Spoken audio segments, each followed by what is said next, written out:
Yeah. Enti de ampofu kan ye ya na megina so say wo ye wofo na wawo say ye wo baba na say wo ye wo baba ma eye wasudie say akwada na ode na ba asase we so no obehwe no amanani akodu ne mpani fie so reporter eba mai wa omokwa nyenyem wo kwan so ne ade nyina there's a reason because ni mama ne papa won to me hwe no diaper krampa akwada ne be yusu sabo som ya so a wakwa fiche no wonya ene esade a obekwa akwaje wo be ma ho na be ko wiecie no wode akwanyem enti se wawo ba entwen so bi mefa ma mesi wo so se hwe wo ba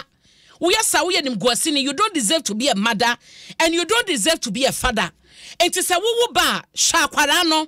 sasu ni ban amode ti krom hanom a yentumi obi anka nkyere mo na be ma betimi anu wagya kwara na to oba so no wadomu a oso onyu obeba no eye suban bone Abraham ko enim enti no mo hye no mo sesa medase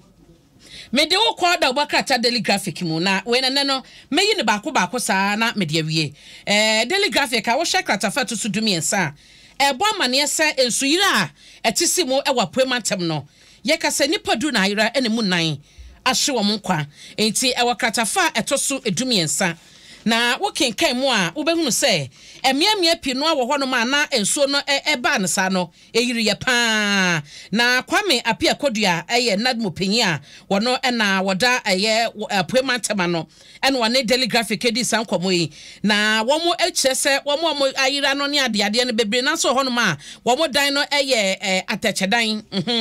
menka sa mada osisi bi so ahu bi wono ma bese 45 ena ekolapse ebugu ye ewo akwadum ye no wokofodua ne mpatem hono mo eno achinso no bansa wom ha se ya ehwo na ebeto dwa se enipa bi no mayira enipa bi nso efifiri mu no New Joburg South New Joburg North ene miamia hodo achemansa denchembo mansini mu nyina nso madu agi mansini mu nyina nso no ekeka ho bi nti no na figures no ewo so da obakrata yi edinchemu no nyina aba onsaka obenya details no ma memfa wonko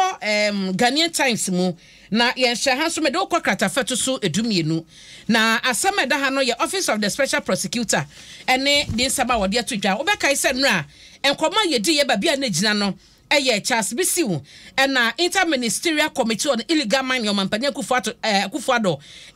tiye in 2017 na enumo no sense bebre na piepie mo excavators BC 500 da bio na nya 500 na ebese 200 ni ade na kwafa na kosi ha OSP say obeye hwehwemu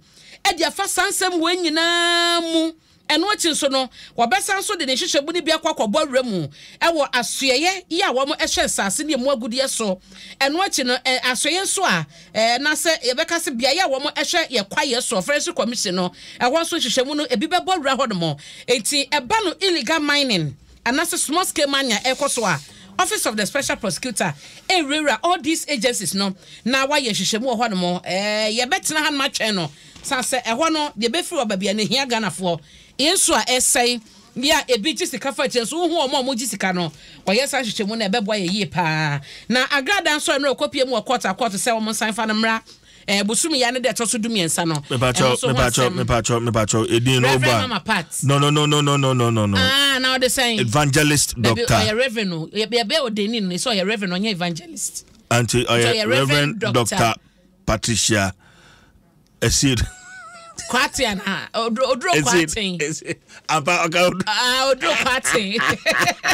into Reverend Dr. Mama Pat na nra wo hye ebra omde ni free court ho kɔ na adoma kɔ gina ho na mo tonyom mama wo su agina ho na ma hyewe ni bonya ma wa hu sɛ medu betwa pokasia eda wanim sapu we pa de woncha obetom apu we pa de me ana me kromo ni me ana me kwa oni a eti de court be ka bia no ye jemu na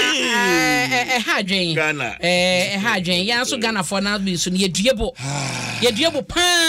abena sije mpacho nyabotema me pa no wate na o kwa no wapegya mu so ampara sa wo kode na wapegya mu o sa de bibi fam ayowa nyame mo abotema me wate ye dwuma mame na Ghana Tertiary Talents Awards night 21st October ena eba so na omo atonsa frem se omo be aname na mania so pan nti Ghana Tertiary Talent Awards omo the best so UCC Auditorium 900 na beko so nti 21st October 2022 you mean nsia na ya hyase ho rate no 50 ubeko 30 ubeko 20 ubeko for my year ho nom 21st October Ghana Tertiary Talent Awards yadamase yebeba na yabeteche amadwumadi no aye come on abana pokwa hwene many thanks yada